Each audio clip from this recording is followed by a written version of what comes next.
Today I'm going to be repairing this iPhone 6S. So the issue is it has no service. Occasionally it'll get a little bit of service, but then it'll quickly drop out. And I've actually had this phone for a while, and it's always had this issue. So hopefully I can get it working.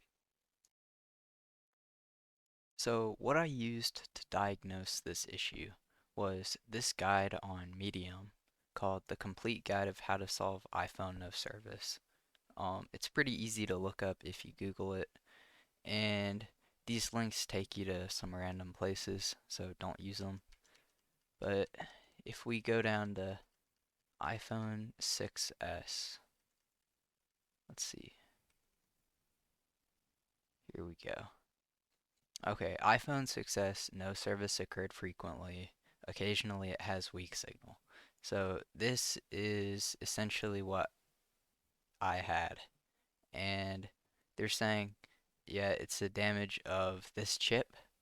I think I've tried changing this already. Um, but they're saying it's either the 2G amplifier or the RF chip. So I figured, you know what, I'll replace both of these and then see if it works.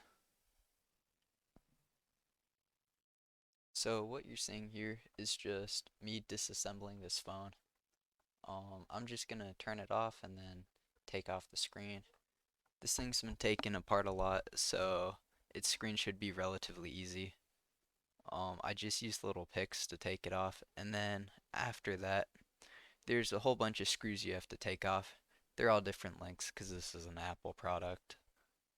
And one thing you might notice coming up is a lot of this stuff isn't really glued in, like this battery, which you'll see in a sec. And that's just because this phone's been worked on a lot. And there's also a whole bunch of screws connecting the logic board. You're gonna see a hex nut in a little bit, which is very strange for an iPhone, or just a mobile device in general. I don't know why they put that in there, but right now I'm taking apart the Wi-Fi antenna, which it has, actually this might be cellular, I'm not really sure. It has a whole bunch of screws though, so it is a little annoying to take out. Um, After that, I'm just gonna disconnect stuff like this camera, and then I'll, struggle with another antenna for a little bit. Yeah, this is a hex nut I was talking about. Never seen that on any other iPhone model. And yeah, the logic board's out.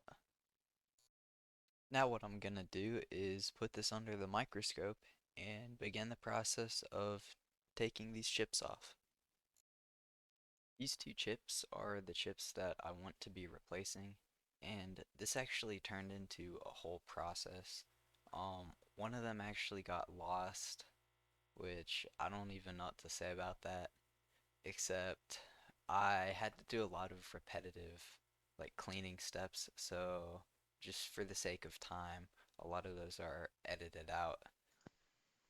Right here, what I'm doing is I'm getting ready to take this chip off. I'm putting some flux on, and it's just a liquid that cleans and acts as sort of a way to spread the heat around, if you didn't know.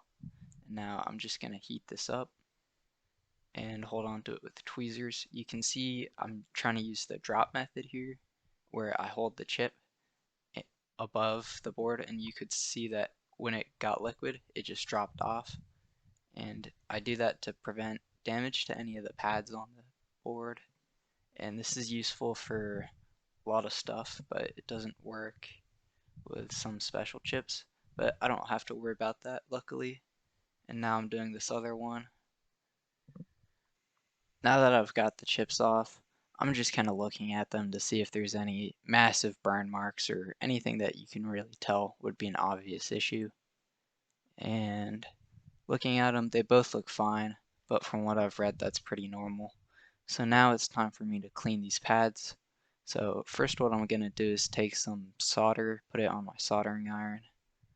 Um, Whoops. I meant flux. You do the flux and then the solder. Um, and then now I'm trying to heat it up with hot air. It's better to use a board preheater, but I don't have one of those. So I'm just trying to get a little extra heat in there because my soldering iron is not especially powerful. It does have a small tip though, which is the main thing that is really good for these. Now, for stuff like graphics cards though, it's a real challenge.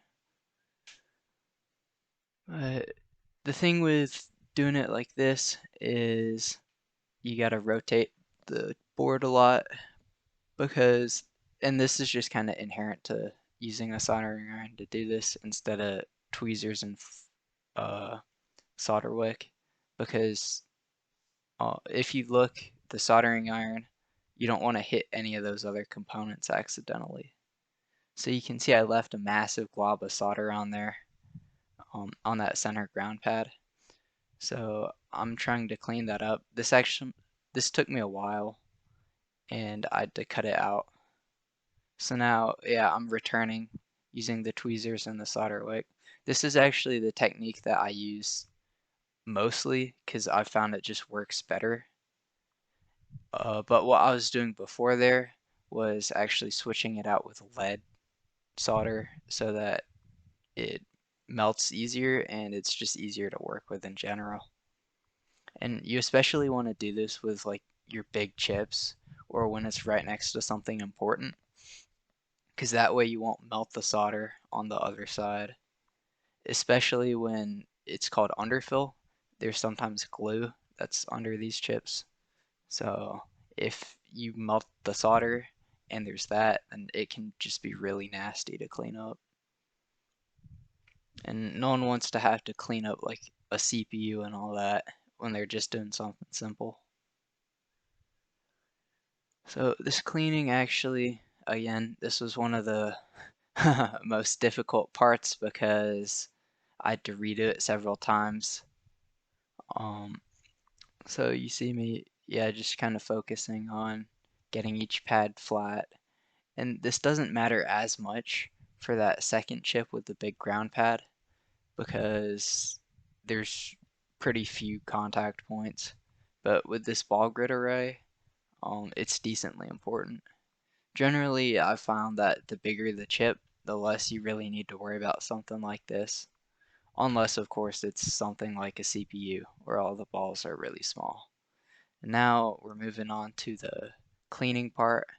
And what I'm doing here is I'm just running the little lead part of the part with the lead solder on it over the chip. And I'm trying not to touch the iron to the chip just so that we don't heat it up too much and just get some nice lead solder on that. So now I did the same with the other one, but I gotta clean off all the solder first. There's not really too much for me to say about this. This really isn't a proper procedure to do. Like you don't want to use solder wick on a chip. But for something like this, um, it, I mean, if it's stupid but it works, is it really stupid, right? So you can see, yeah, that took off most of the solder, which is what I needed because now I'm gonna clean it off camera and then we move on to the reballing stage. Oh, never mind. I do clean it on camera. So yeah, I just use alcohol and a paper towel. It seems to mostly work. And now I'm putting a little bit more flux on this chip just to prepare it for the reballing. And then at the moment, I'm trying to fit the chip into this little stencil. And you can see there's already a little solder ball in there. So I really should have cleaned that out before. But hopefully it'll just stick down to the chip, which is what ends up happening anyway. So after I've gotten it lined up like this, I take some lead solder paste and I just spread it all over. And I'm trying to make sure that it gets in every hole. And then afterwards, you can just kind of scrape it the other direction and most of it will come up, which is pretty handy. And after that, Um, I'm probably getting out a paper towel right about now because that's usually the final step for me. Yeah. And then now we're going to start the reballing process. So what this involves is just tweezers holding it down and a hot air gun to reball it. And you want to go real slow with this just so that you don't overdo it. You're going to see in a second. This was actually my first reball in a pretty long time. So yeah, you can see how I apologize for the angle, by the way. You can see how the paste was kind of just bubbling up out of it. So this was actually a pretty bad reball, but in the end, it did manage to work.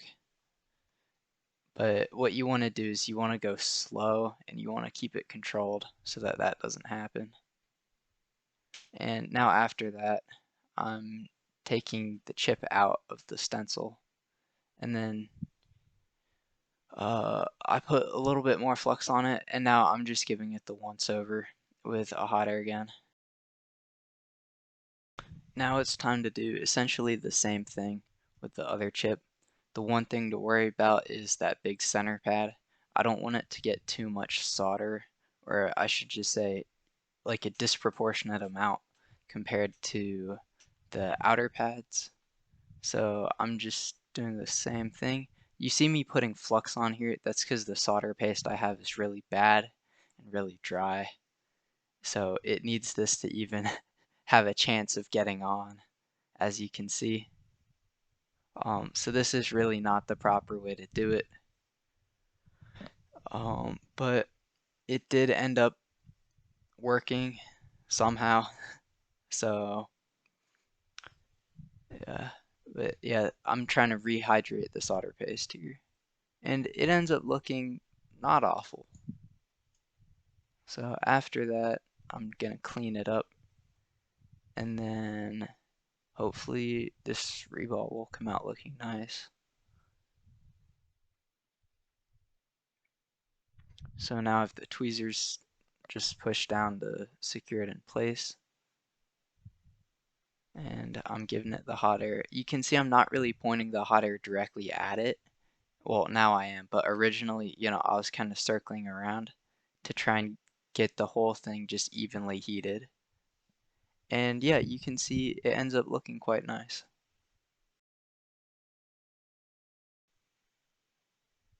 Right now, I'm preparing the board to reinstall these chips. As you can see, I knocked a couple components loose, so that ended up being quite annoying, and I'm just showing a little bit of that. It actually took a significant amount of time because I had to get new components, because man, these things are light, like a grain of rice is just huge next to them.